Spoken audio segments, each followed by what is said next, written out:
Welcome to LinkedIn Live with personal brand authority, Lita Citroen. Lita is an award-winning executive coach, speaker, and author working with clients in over 30 countries.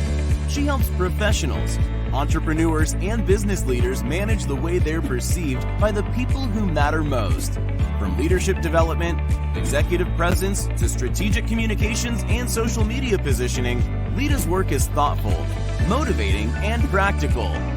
Get ready for a great program. Here's Lita.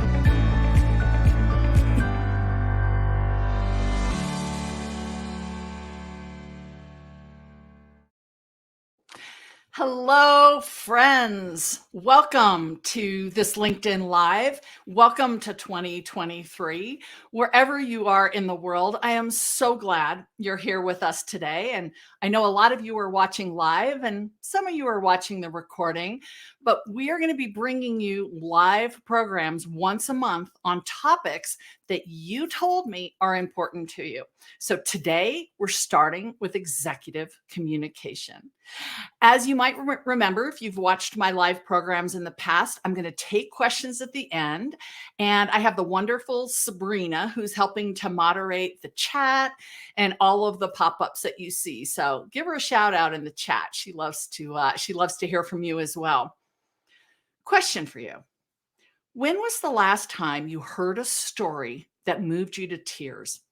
When was the last time you bought something that you felt compelled to buy because you couldn't pass it up?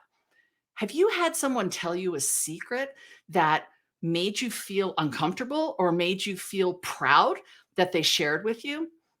The power of stories are amazing, and effective communication is how we share who we are, what we stand for, and what we want others to know about us.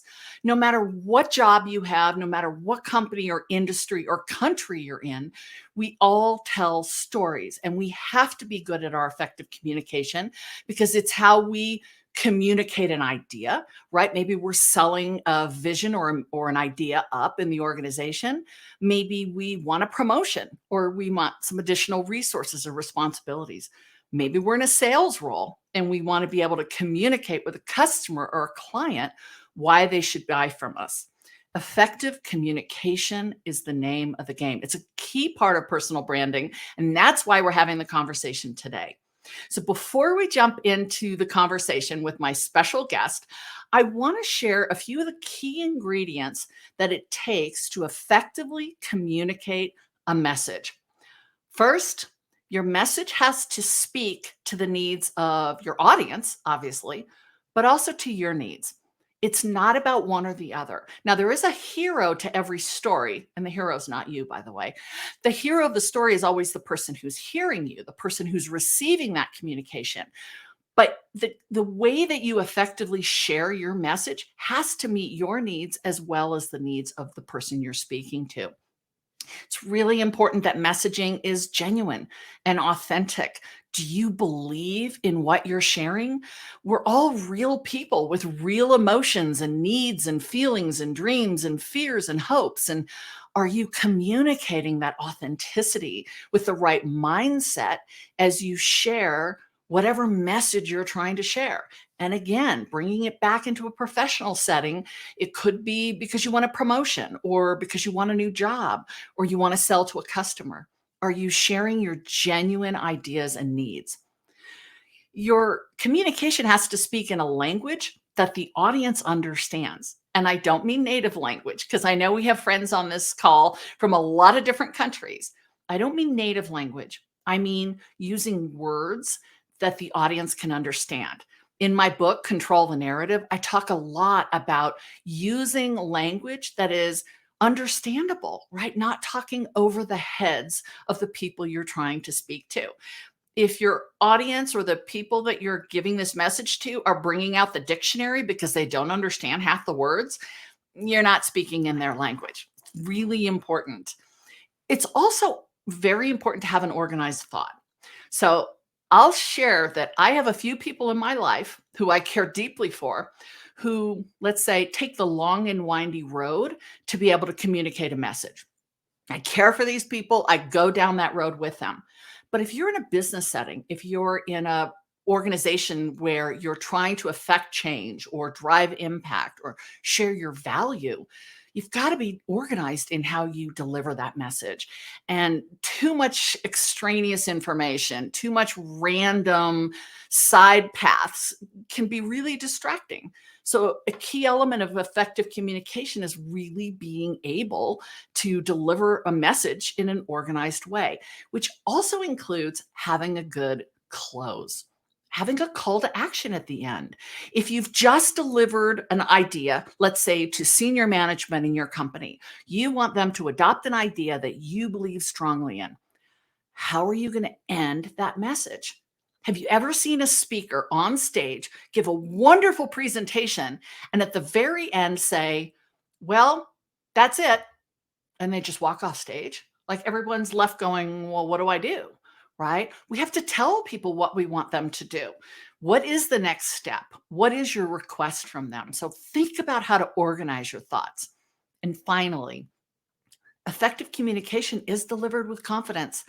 This is the one place where maybe you can fake it till you make it just a teeny tiny bit, because you might be nervous. You might be a little unsure about an idea that you're pitching or a way that you want to communicate. But find that inner confidence, find your voice and share it with authenticity. Organize your thoughts. Remember, your audience has needs. What are their needs? And are you speaking to that? And find confidence. People are drawn to confidence. We want to follow leaders who are confident. So being able to deliver effective messaging really starts with effectively delivering with confidence. Well, if you're struggling with any of these ideas or you'd like to learn more about them, you're in for a treat, because we have a fabulous program we've put together. We've got 45 minutes to unpack the idea of effective communication with an amazing guest, a woman who is not only a talented entrepreneur, a published author. I mean, she's all over the media, but she's also a friend of mine. We met years ago in Boston, and she's one of the most special people in my network and in my life. Let me introduce you to her. Melody Godfred is an entrepreneur, a speaker, an author, and a poet who leverages the power of self to improve transformative growth in people around the world. She started her career as a litigation attorney. We're going to ask her about that. Melody created and launched Fred and Far to empower women to practice self-love and care. And the company quickly went viral, getting hundreds of organic press mentions all over the world. And it was through her work as the founder of a self-love movement, and it is a movement, I mean, her following is insane, that Melody reconnected with her lifelong passion of writing poetry. So to my dear friend who I met years ago, welcome to this LinkedIn Live. Thank you, Lita. It is such a gift to be here with you today. Well, I remember one of the first things I asked you when I met you. We had shared a stage together at a big conference in Boston. And when we got off stage and we were just sort of, recapping how everything went, I asked you the question I'm going to ask you today. How do you go from being a lawyer and a business professional to being a self-love author and entrepreneur? That's not a typical career move. It definitely isn't. But I'll tell you, it's inspired by a commitment that I think each and every one of us can make.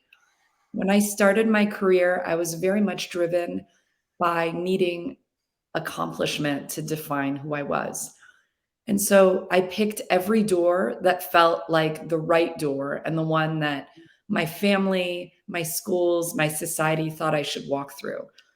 And for a long time, it paid. I think there was a lot of fulfillment for me that came from being an attorney and addressing that need for my ego to feel seen and prioritized. But then when I was in my early 30s and I had checked off everything on that ladder of accomplishment, when I was at the pinnacle of my career and life, I realized I had left my true self behind. And that was very jarring. And that's when I discovered that self-love is making a commitment to your authentic self. And when I started my self-love journey, I decided it was time to rediscover who I actually am and why I'm on this planet. And that's what ultimately led me to start a self-love movement and return to my roots as a poet and author. I love that. One of the things you and I talk a lot about is this idea of looking within, right? So many of us are busy. We got things to do. We got deadlines to meet. We've got people, emailing and slacking and texting. And how do we, first of all, find time to look within and figure out if, before we can communicate something, we have to be able to know what we want to say. But how do we look within when life is so busy? What are some of the ways that you would suggest? Well, the beauty is that we do all have this internal guidance that is our intuition. It Mhm. is the voice that knows exactly what is right for you.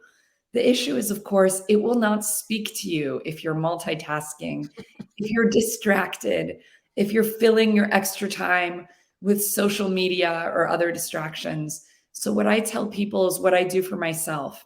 Mm. Schedule time with yourself the way you would schedule time with your boss for a one on one. Make sure you carve out that time. And I like to take that time first thing in the morning and before I go to bed. And during that time, I do a blackout from all electronic devices. And I try to put myself in a situation where I'm monotasking, me and one thing. Now, Hmm. a lot of people get nervous because they think, well, I don't meditate. That's not for me. It doesn't need to be some woo woo notion of spending time with yourself. It can be taking a shower, it can be gardening, it can be taking a walk. It can be anything that you do that takes you out of your head and into your body so that you can disconnect from whatever is tugging at you and simply be with yourself.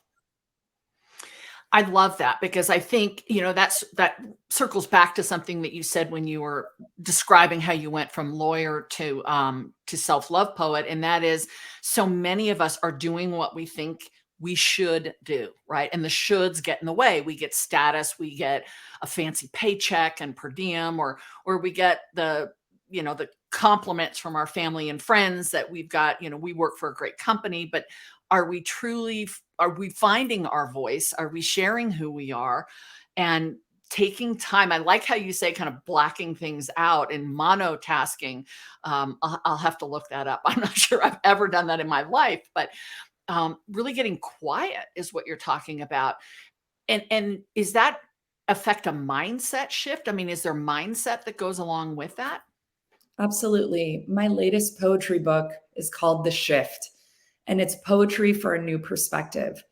And it's because one thing I wrote it because I realized, especially getting through the pandemic, that when everything else is taken away from you, when you can't literally just walk out your door and make a different decision in your physical presence, mindset is the one place that no matter what, you have control over what you think, which ultimately informs how you feel and what you do.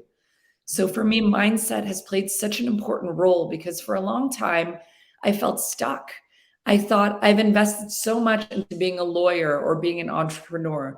I've invested so much into this identity that other people rely upon me for. And it wasn't until I started pursuing the unknown with curiosity and joy instead of feeling trapped that I realized that in shifting my mindset about what's possible for me, I was able to transform my life and as a result, the lives of other people as well. Well, and I'm just taking a glance over at some of the comments coming in, and our audience is really relating to what you talk about.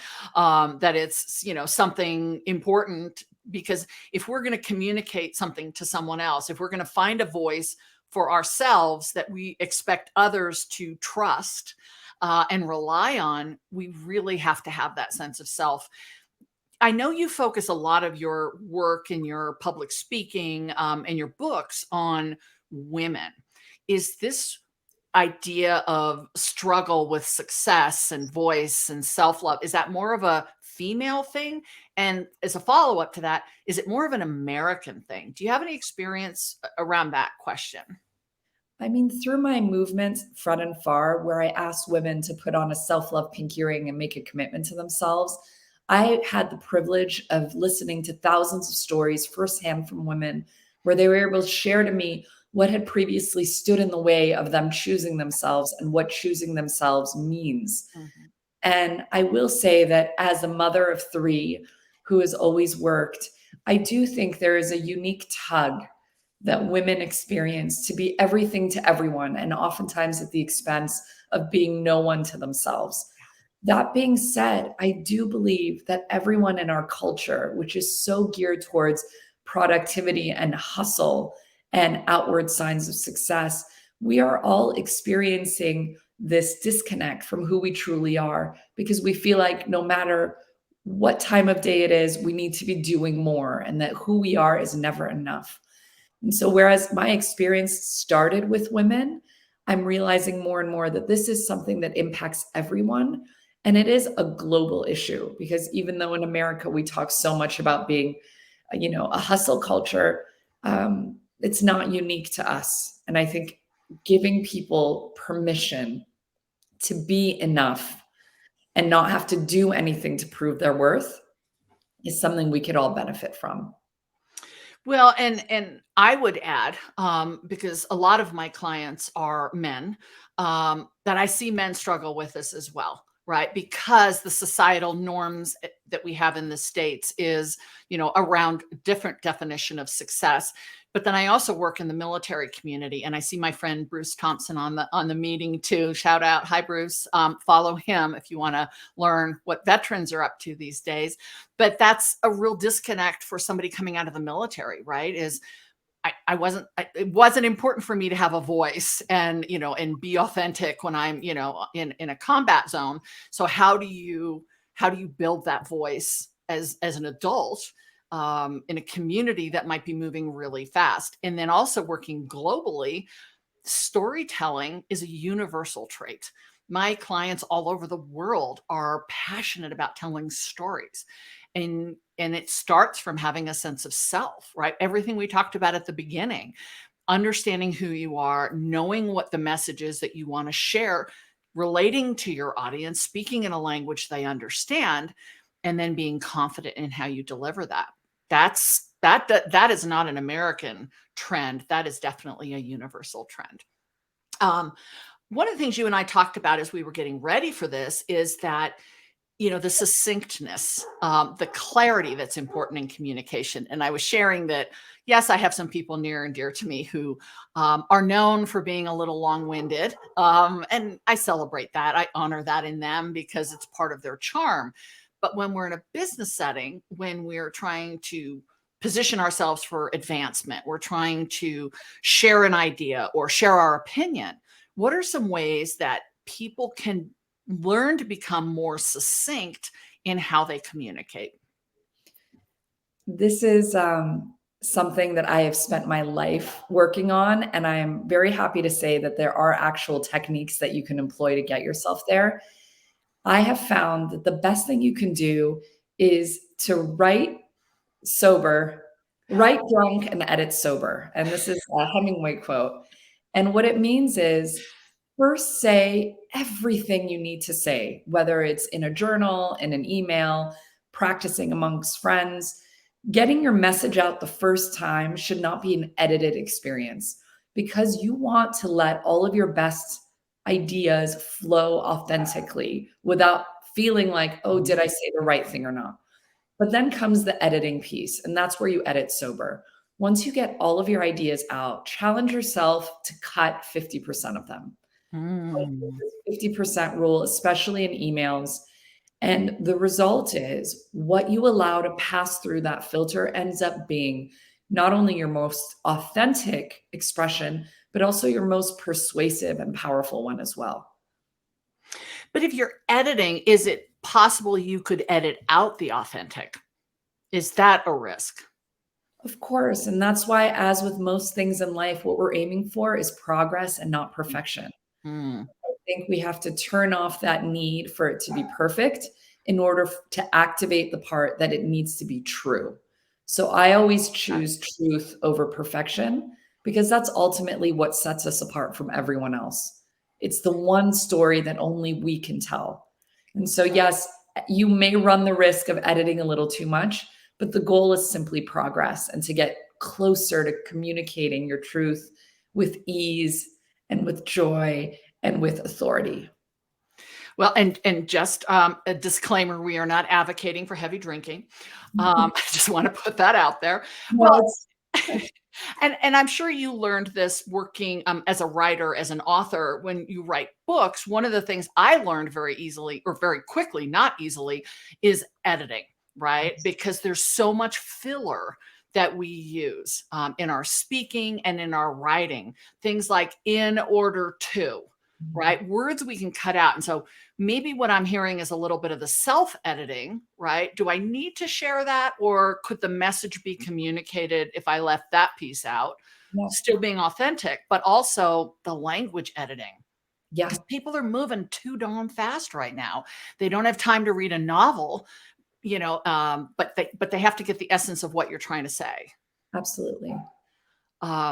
You mentioned something years ago to me about your son having, and maybe it wasn't years ago, but your son having an idea that I want you to share with the audience, because I think it was just amazing, about "I am." Can you Yes. unpack that? Because I don't want to give it away, but I'd love for you to unpack that. I think they would enjoy that. So I have a 4-year-old son. I also have 2 10-year-old daughters. And like most mothers, I compliment my kids quite a bit. And whereas with my daughters, when I would compliment them, they would say, "Oh, thank you," and, thank me. My son, when I give him a compliment, for example, if I tell him, "You are so brave," he looks me straight in the face and he goes, "I am." And it still blows me away, even in recounting the story. He is so connected to who he is, and he has such confidence and self awareness that when he receives a compliment, he owns it. And it Mm, has helped me in my own life realize the power of "I am." And when you can stand in your "I ams," you don't get defined by your "I am nots," which is a place where I think most of us are comfortable. We know everything we're lacking. But how much time do we devote to discovering and owning everything that we are? And to speak to something you said earlier, when you say "I am" to life, you're saying no to "I should." And the shoulds mm. are oftentimes what not only take us away from our authentic selves, it just completely immobilizes us completely from doing anything. And so I think one practice we can all take away from this is start keeping track of your "I ams." If you don't know what to journal about, start a page every day with "I am" and see where it takes you. What would be some examples? Like, tell us a little bit more about that, because I think that's fabulous advice for people. So, ever since I started writing and reconnecting with what was my childhood passion, it's a lot easier for me to write the "I ams" because I can write, "I am a poet, I am a creative, I'm an expressive person who likes to build community by sharing my authentic self." Whereas when I was a lawyer, if you had asked me to write the sentence, I am a lawyer, it kind of would have stopped because Mm, there was nothing inspired within me about that path. It was simply something I was doing because I had a degree, and it was something that someone once told me I would be good at, but it wasn't directly connected with any part of my essence. And so doing the "I ams" and going deep into who you are before you thought you should be something else, or before someone told you who you should be, that part of you still exists. And I will tell you, as a serial entrepreneur who started multiple businesses, authenticity is good business. When people sense that you're bringing something into the world, not because you think you should, but because you have to, because it's your truth and you're meeting one of your own core needs, people connect with you and they want to support you and be part of it. I remember years ago, I wrote an article, and Sabrina, we should repost it, because it was titled, "Are you shoulding all over your career?" Right? And how many of us get to a point where we just say, "Is this what I chose? Or did I feel an obligation, a pressure, societal, personal, whatever, to do what I'm doing?" And as you're talking about authenticity, I sometimes share that I remember when I went from being a good speaker to being what I think and what I get feedback is a really good speaker. And that is when I tapped into that, because I used to think that I was being hired to deliver a message, to communicate a methodology, a process, right? How do you build your brand and help other people perceive you the way you want? And I would deliver that. But all the questions that would come afterwards from the audience were, how did I get into this work? What's my brand? What am I personally connected to? What's my story? And I thought, well, that's ridiculous. Why do you care about me? It's what I have to sell, to share, that's valuable. And so I started dripping a little bit of that in, and the audience got it, right? They saw that this wasn't just a product I'd produced, this methodology, but it was actually something I was deeply passionate about. And to your point, they forgave me if I made a mistake. They helped support me if I lost my train of thought, things like that, that I felt connected with them. And I think we forget that when we're asking for a promotion, or we're trying to advocate for our department to get more resources, or whatever the messages we're trying to communicate, that there's the what, right? Our department needs to increase the budget, but there's the why, painting a picture and telling a story that personalizes it, not just for us, but for the person receiving it, that connects the both of us. Would you agree with that line of thinking? 100%. I think it's the why, and it's also the who. I think people make businesses on both ends, both the people within the organization and the audience that buys into whatever it is you're creating or selling. And it's beautiful to live in a culture where who we are is front and center. There are so many ways to connect with the global audience and share who you are. It's no longer gate kept. And so when we have this ability to reach a global audience every single day, we almost owe it to ourselves to show up authentically, because we've tried the perfection, we've tried being like everyone else. And what we're seeing more and more is that the creators who are most authentic are the ones that we can't stop watching. Yeah. And I think there was an idea once that it was kind of like watching a car accident, but it isn't that. It's watching people be vulnerable. I mean, Brene Brown introduced that idea, and everybody was nervous to watch it. And then as people watched that TED Talk years ago, everybody said, well, maybe I could do that. Right. One of the places, and others know, is I spend a lot of my work in reputation repair, people who've made a mistake. I talk about that a lot in my book, Control the Narrative. And people want a quick fix. They want a solution that gets them out of the Google indexing, that takes them out of the headlines. But what we have to do instead is we've got to get to the bottom of what happened. How do you feel about it? And what are we going to do going forward? And that taps into that authenticity that you talked about. And speaking to that point, Please. what's really great about choosing authenticity as your barometer of success instead of accomplishment is that it is never too late to choose yourself and be your truest self. It doesn't matter if you're 14, 45, 89. It doesn't matter if you're at the start of your career or the end of your career. It is never too late to embrace your authentic self and let that person lead you as you move through the world. And I think a lot of people feel behind, and they feel that they're not on pace with their peers. And so for everyone who feels that way, I'll tell you, it is never too late to be yourself.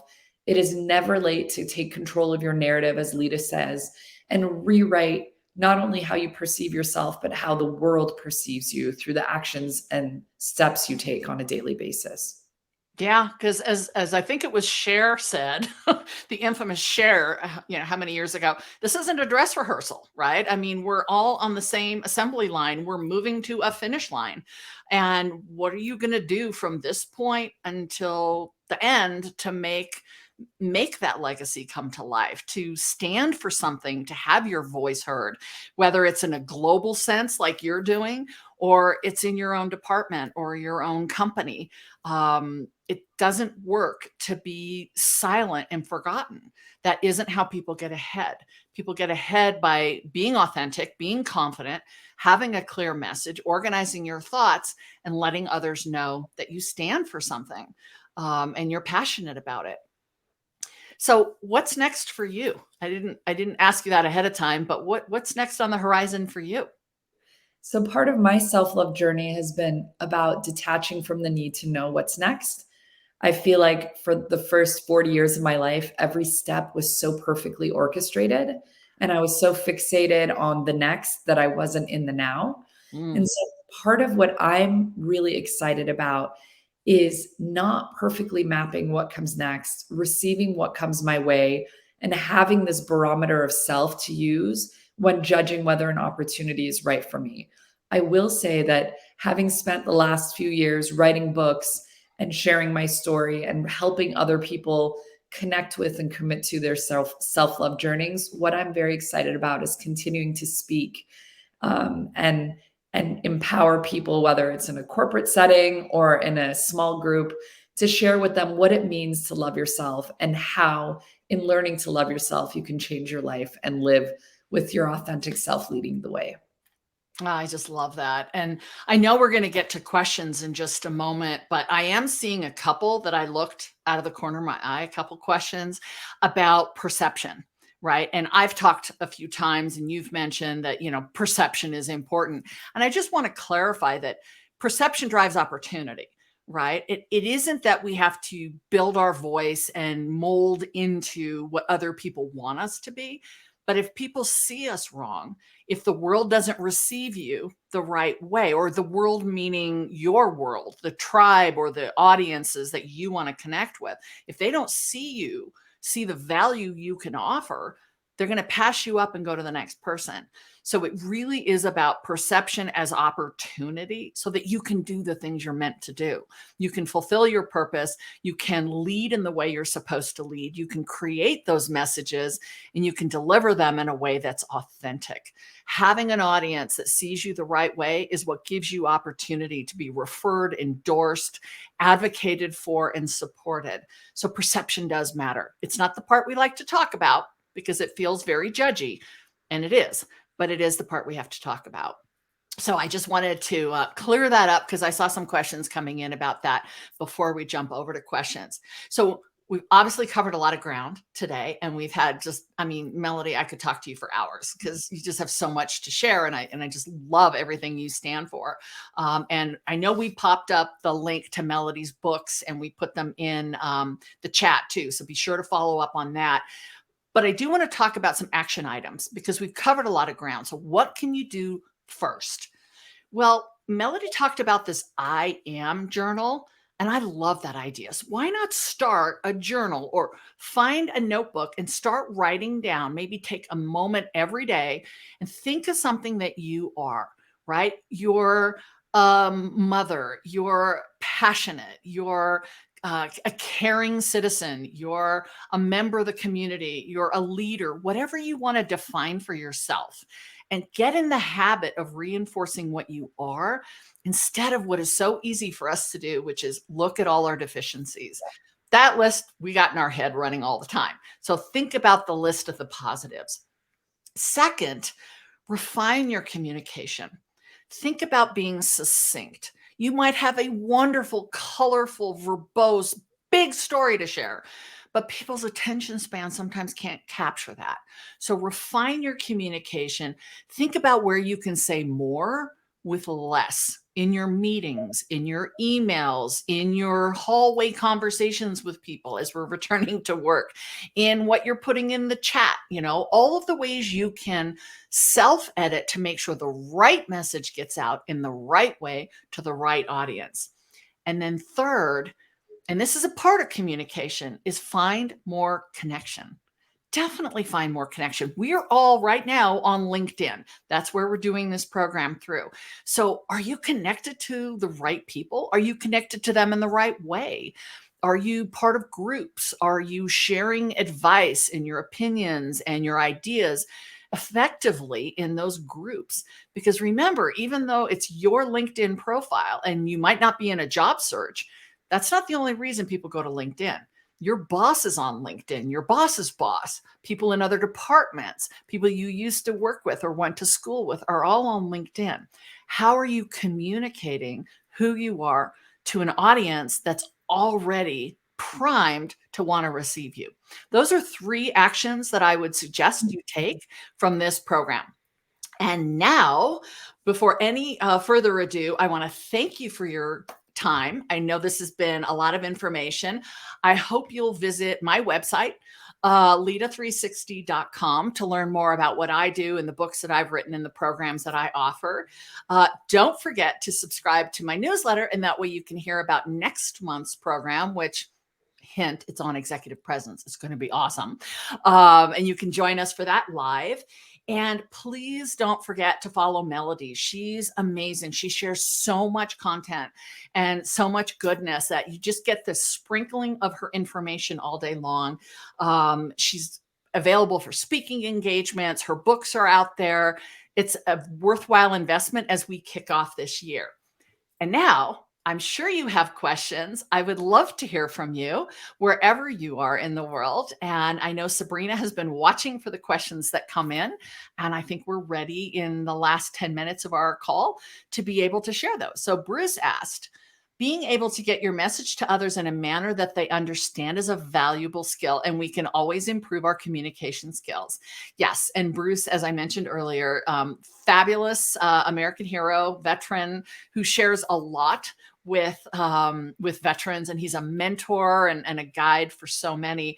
And he knows one of the challenges that our prior military have is, first of all, the military is a very different communication style. When I first started working with veterans, I thought they were all mad at me because they're so succinct. And I mean, it's efficient. If you're on a battlefield, you don't want a lot of conversation. You have to give orders and you have to receive orders. But that directness, that brevity sometimes doesn't translate into the civilian sector. So being able to work on communication skills is really important. So thank you, Bruce, for adding that thought in. What else? Crystal asks, what happens when your audience has different needs? Well, that's pretty much everyone, wouldn't you say, Melody? Do you want to start with that one? Well, I think we have to all be willing to evolve. I think it's a two-way street between us and our audience. And I've learned so much and refined so much about my message in constantly being in conversation with my audience, listening and learning. You know, one area, for example, is what we talked about earlier, that a lot of my work at the very beginning was very limited in its scope. It spoke only to women.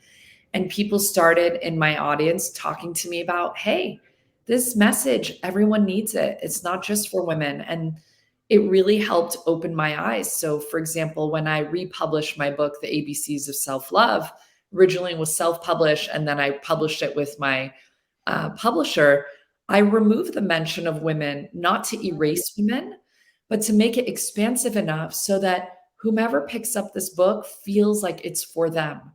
Because self-love is by no means limited to a singular community.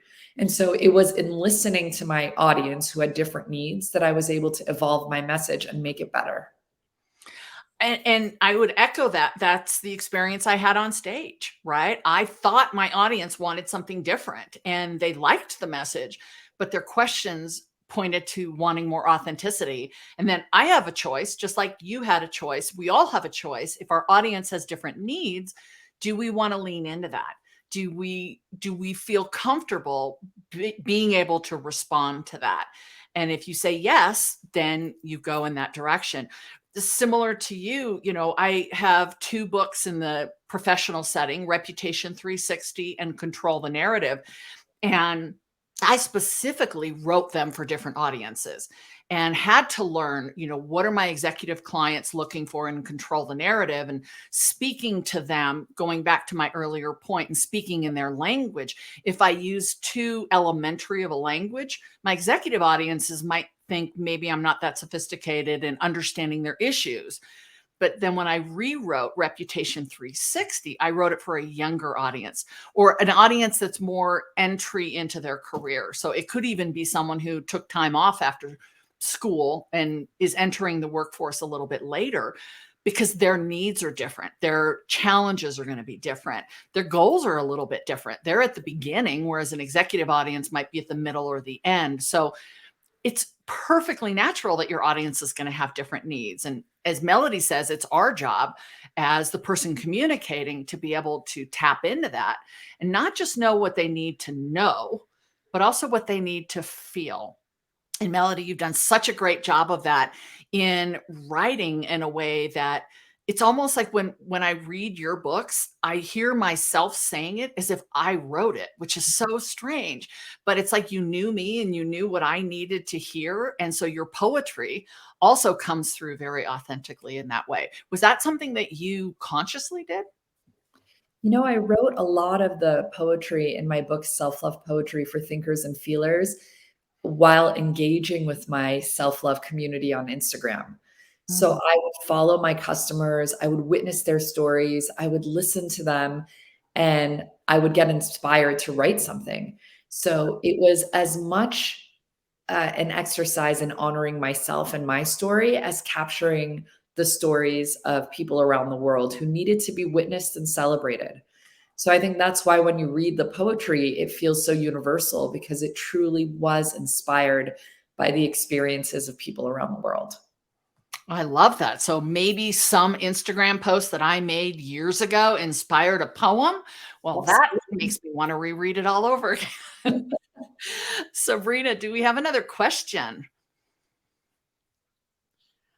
Oh, Sarah Jane, excellent. What are some examples of a call to action without being salesy? So, Melody, I'll give you a second to think about this and I'll go ahead and respond because when I talked about call to action at the beginning, yeah, it can certainly sound like you're trying to close a sale, right? Are you ready to buy today? Because the offer's not good tomorrow, right? We all hate that.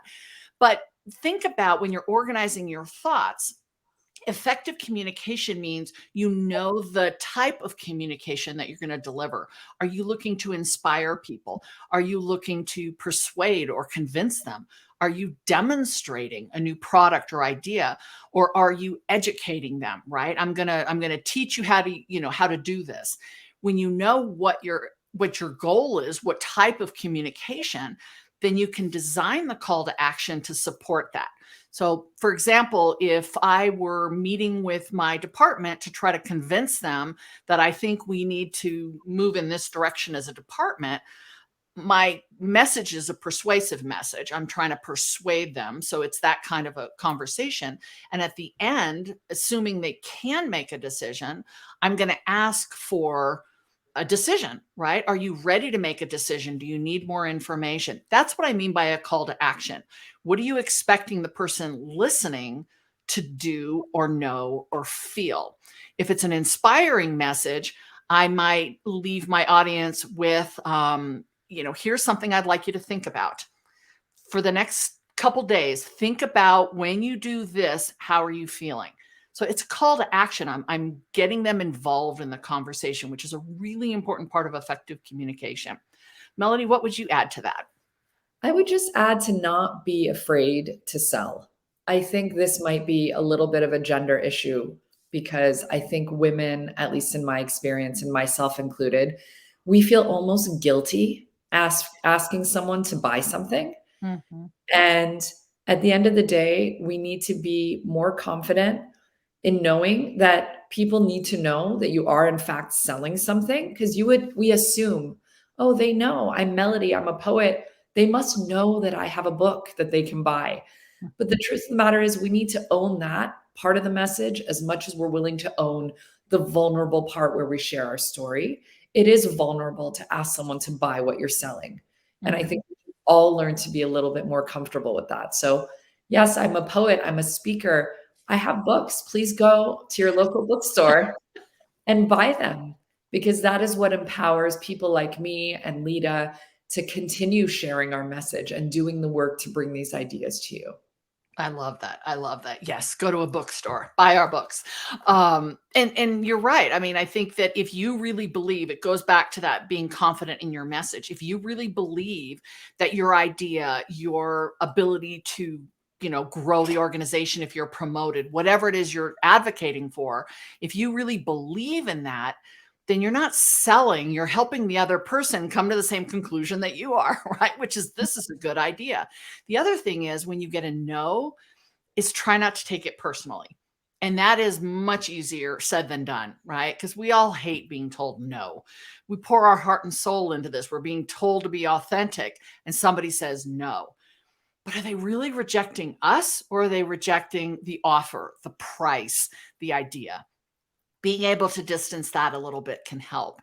Well, I know that we could spend so much time talking about this, and I encourage all of you to follow us online, connect with us. Be sure to follow me on LinkedIn so you know about my next program, which is coming up in February, on executive presence, how to build gravitas, how to build an image and a leadership presence, and effectively communicate who you are to grow your role and your visibility in the organization. Thank you to Sabrina. Shout out to Sabrina for helping manage all of the behind the scenes things that go on to bring this program to you today. Melody, as always, I mean, I just adore you. And I'm so grateful that we met on stage in Boston many years ago, and we've stayed friends ever since. Thank And you. yes, and I wish everyone a healthy and happy new year, and look forward to seeing you again on a LinkedIn Live. Thank you. Bye.